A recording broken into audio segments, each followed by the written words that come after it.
दोस्तों आज मैं एक्सप्लेन करने वाला हूँ साउथ की एक बेहतरीन मूवी को जो कि हाल ही में हिंदी डब्ड में रिलीज हुई है। और जैसा कि हम लोग काफी समय से हिंदी डब्ड का इंतजार कर रहे थे ये मूवी हिंदी में कब आएगी, और आज इंतजार खत्म हुआ। तो आइए दोस्तों फिर एक्सप्लेन करते हैं आज की बेहतरीन मूवी को। तो कहानी की शुरुआत में हमें एक लेडी पुलिस ऑफिसर को दिखाया जाता है जिसका नाम बैजंती होता है, जो की काफी ईमानदार और जाबाज पुलिस ऑफिसर होती है। यहाँ बैजंती जंगल में कुछ गुंडों से फाइट कर रही होती है और बाकी पुलिस वाले जंगल के बाहर बैजंती का इंतजार कर रहे थे। तभी हम बैजंती के बेटे अर्जुन को देख पाते हैं और अर्जुन अपने पिता के साथ अपनी माँ से मिलने आया था। असल में आज बैजंती का बर्थडे होता है और हर साल अर्जुन अपनी माँ का बर्थडे सेलिब्रेट करता था, इसलिए वह इस बार भी अपनी माँ का बर्थडे सेलिब्रेट करने आया था। मगर वहाँ प्रकाश नाम का एक पुलिस ऑफिसर अर्जुन और उसके पिता को जंगल में जाने से रोक देता है। वह उन दोनों से कहता है कि जंगल में काफी खतरा है, इसलिए आप यहाँ बैजंती मैम का इंतजार कीजिए। इधर एक गुंडे बैजंती के ऊपर गोली चला देता है और गोली लगने की वजह से बैजंती की हालत बहुत ही खराब हो जाती है, पर इसके बावजूद बैजंती अकेले उन गुंडों को जान से मार डालती है। जिसके बाद बैजंती ऐसी घायल हालत में जंगल से बाहर निकलने की कोशिश कर रही होती है, पर वह चाहकर भी खुद को संभाल नहीं पाती और तभी बैजंती का एकदम से पैर फिसलता है जो कि सीधे दलदल में जाकर गिरती है। इस वजह से बैजंती की हालत और भी खराब हो जाती है। दूसरी तरफ सभी ऑफिसर्स बैजंती को ढूंढने की कोशिश कर रहे होते हैं, मगर काफी ढूंढने के बाद ही उन्हें बैजंती नहीं मिलती। यहाँ बैजंती भी जिंदा बचने की उम्मीद खो देती है क्योंकि इतने बड़े जंगल में एक आदमी को ढूंढना इतना आसान काम नहीं था। तभी एक हाथ आकर बैजंती के हाथों को पकड़ लेता है और वह हाथ किसी और का नहीं बल्कि उसके बेटे अर्जुन का था, जिसने अपनी माँ को ढूंढकर उनकी जान बचा ली थी। फिर बाकी ऑफिसर जल्दी से बैजंती को हॉस्पिटल लेकर जाने लगते हैं। उसी समय मुंबई में नवाब और पठान नाम के दो गुंडों को देखते हैं। यहाँ हमें मालूम चलता है कि यह दोनों काफी बड़े दुश्मन थे, इसलिए नवाब पठान को मारने के लिए उसके दोनों बेटों को किडनैप कर लेता है। फिर जब पठान को यह बात पता चलती है तो पठान अपने बेटों की जान बचाने के लिए नवाब के घर आता है और पठान को यह देखकर नवाब काफी खुश होता है क्योंकि काफी समय बाद पठान को मारने का मौका मिला था। फिर नवाब के लोग पठान को पकड़कर एक बड़े से कुएं में डाल देते हैं और उस कुएं में काफी सारे लोग थे जो कि पठान को मारने का इंतजार कर रहे थे। फिर नवाब पठान से कहता है कि अगर तुम उस कुएं से जिंदा निकल गए तो मैं तुम्हारे बच्चों को छोड़ दूंगा। इतना कहने के बाद नवाब उस कुएं को ऊपर से बंद कर देता है और यहाँ कुएं में पठान उस सभी गुंडों को बड़ी बेरहमी से मारता है। फिर पठान सीधा बाहर निकलकर नवाब को मारने जाता है और नवाब को पठान की आंखों में अपनी मौत दिखाई दे रही थी। जिसके बाद पठान नवाब के साथ साथ उसके सभी गुंडों को जान से मार डालता है। जिसके बाद हमें काफी समय बाद का सीन दिखाया जाता है और हम कोर्ट के बाहर गोपाल और मोहन नाम के दो गुंडों को देख पाते हैं। वह गोपाल मोहन से कहता है कि क्या तुमने कोर्ट में बॉम्ब लगा दिया है। इस पर मोहन कहता है कि हाँ, पर यह सब तुम किसको मारने के लिए कर रहे हो। तब गोपाल उसे बताता है कि आज हमें एक बहुत बड़े आदमी को मारना है वरना वह आदमी हमें मार देगा। इतना कहते ही कोर्ट में काफी सारी गाड़ियां आने लगती हैं और उन गाड़ियों में बंदूक लिए गुंडे बैठे थे। तब इतनी सिक्योरिटी देखकर मोहन भी हैरान हो जाता है और तभी गाड़ी में से अर्जुन बाहर निकलता है और अर्जुन को देखते ही मोहन के पैरों तले से जमीन खिसक जाती है और मोहन को ऐसे घबराते हुए देखकर गोपाल उससे इसकी वजह पूछता है। इस पर मोहन उसे बताता है कि अर्जुन कोई मामूली गुंडा नहीं है बल्कि वह एक तूफान है और अर्जुन को मारना बेहद मुश्किल है। तो यहाँ से मूवी पास में चली जाती है और हम मोहन के बॉस श्याम को देख पाते हैं। श्याम भी एक बहुत बड़ा गुंडा था। यहाँ श्याम अपने आदमियों के साथ मिलकर एक फैक्ट्री को कब्जे करने जाता है। पहले श्याम उस फैक्ट्री के सभी लोगों को मारकर फैक्ट्री के बाहर भगा देता है और आखिर में श्याम उस फैक्ट्री को बॉम्ब से उड़ाने वाला था। लेकिन तभी श्याम के सामने अर्जुन आ जाता है और वह श्याम से कहता है कि मेरे रहते तुम इस फैक्ट्री का कुछ बिगाड़ नहीं पाओगे। इतना कहने के बाद अर्जुन श्याम को मारने लगता है। वही श्याम अपने आदमियों को एक एक करके मरता देखकर बहुत डर जाता है और जब श्याम अर्जुन से पूछता है कि क्या तुम्हें इस फैक्ट्री के मालिक ने भेजा है, तो अर्जुन उससे कहता है कि तुम जाकर फैक्ट्री के बाहर वाली दुकान से मेरे लिए चाय लेकर आओ। तब श्याम डर के मारे उसकी बात मानकर उस दुकान से चाय लेकर आता है। फिर अर्जुन उससे कहता है कि मैंने तुम्हें इस फैक्ट्री को बचाने के लिए नहीं बल्कि उस दुकान को बचाने के लिए मारा है। वो आदमी गाँव से यहाँ अपने परिवार का पेट भरने आया था और अगर तुम इस फैक्ट्री को उड़ा दोगे तो इस आदमी की दुकान टूट जाएगी। इससे हमें मालूम चलता है कि अर्जुन इंसाफ के लिए लड़ता था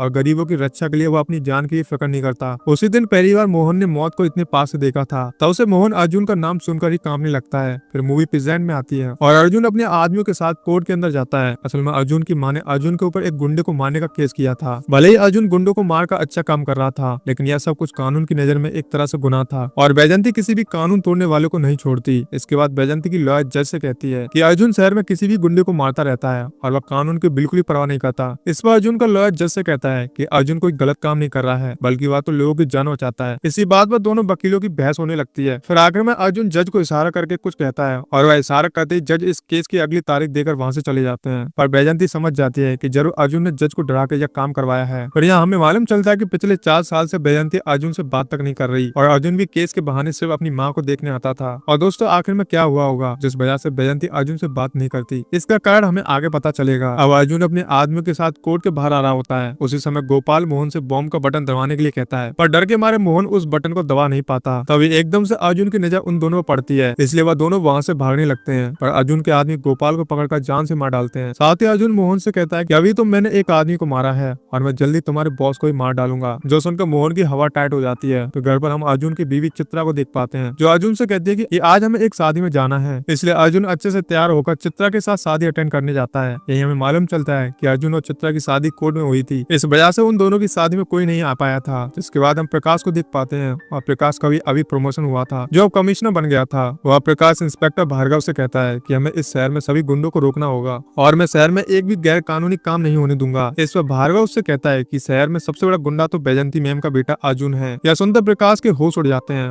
और वह समझ नहीं पाता कि अर्जुन गुंडा कैसे बन गया। फिर प्रकाश भार्गव के साथ अर्जुन से मिलने उसके घर पर जाता है और वहाँ प्रकाश देखता है कि अर्जुन एक पुलिस वाले को बहुत टॉर्चर कर रहा था। यह सब देखने पर प्रकाश अर्जुन से पूछता है कि आखिर तुम उसे मार क्यों रहे हो। इस पर अर्जुन बताता है कि यह पुलिस वाला रेड लाइन फार्मा कंपनी के लिए ड्रग्स की डीलिंग का काम करता है। तब प्रकाश उससे कहता है कि यह सब तो पुलिस का काम है, तुम्हें कानून हाथ में नहीं लेना चाहिए। तो अर्जुन उससे कहता है कि जुर्म को खत्म करना ही मेरी जिम्मेदारी है और मैं अपनी जिम्मेदारी से कभी पीछे नहीं हटता। तो अर्जुन की बातों में प्रकाश को एक अलग जज्बा दिखाई दे रहा था, पर प्रकाश अभी भी अर्जुन के बारे में सब कुछ जानना चाहता था। इसलिए वह अर्जुन की माँ से मिलने उनके घर पर जाता है। तब वहाँ बैजंती प्रकाश को सारी बातें बताने लगती है। असल में 4 साल पहले बैजंती अपने ऑफिसर्स के साथ एक गुंडे से लड़ रही थी और उसी दिन बैजंती का बर्थडे भी होता है और अर्जुन हर साल की तरह अपनी माँ को बर्थडे विश करने आया था। दूसरी तरफ पुलिस वाले उस गुंडे को पकड़कर जेल में डाल देते हैं। तभी अर्जुन अपनी माँ का बर्थडे बड़ी धूमधाम से सेलिब्रेट करता है और बैजंती अर्जुन को भी एक आईपीएस ऑफिसर बनवाना चाहती थी। वहीं अर्जुन भी आईपीएस ऑफिसर बनने के लिए दिन रात मेहनत कर रहा होता है। फिर हम अर्जुन की गर्लफ्रेंड को देख पाते हैं, जो अर्जुन के परिवार के साथ बहुत ही घुल-मिल गई थी और उसके माता पिता चित्रा को काफी पसंद भी कर रहे थे। इसी तरह से इन लोगों की जिंदगी काफी अच्छी चल रही होती है। फिर अगले दिन अर्जुन आईपीएस का एग्जाम की तैयारी करने के लिए चला जाता है, पर उसके बाद ही एक ऐसी खबर आती है जिसे सुनकर अर्जुन फौरन भागते हुए बैजंती के पास आता है। असल में अर्जुन के पिता एक नेवी ऑफिसर थे, जो कुछ ऑफिसर्स के साथ समुद्र में गए थे, पर मौसम के खराब होने के कारण उनकी शिप पानी में डूब जाती है और काफी कोशिश करने के बाद ही वह कहीं नहीं मिलते।